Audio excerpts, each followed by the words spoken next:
अयोध्येत प्राणप्रतिष्ठा सोहळ्याचा आजचा 5वा दिवस. नित्यपूजेनंतर रामलल्लाला आज साखर फळांचा नैवेद्य. मंदिरामध्ये आज कलश पूजन.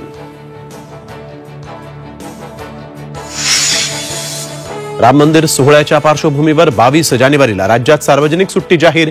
सरकारी कार्यालय, शाळा, कॉलेजेस बंद राहणार.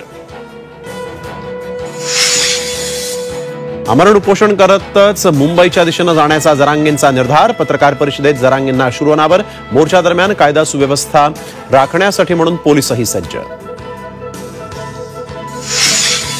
मराठा आरक्षणासाठी मुख्यमंत्र्यांनी बोलावली तातडीची बैठक. दुपारी 3 वाजता सह्याद्री अतिथीगृहावर बैठकीचं आयोजन. एकत्र निवडणुकांना काँग्रेसचा विरोध. एक देश एक निवडणूक समिती बरखास्त करण्याची खरगेंची मागणी. मुंबईतील सायन रेल्वे स्टेशनजवळील 110 वर्ष जुन्या पुलाचं आजपासून तोडकाम सुरू.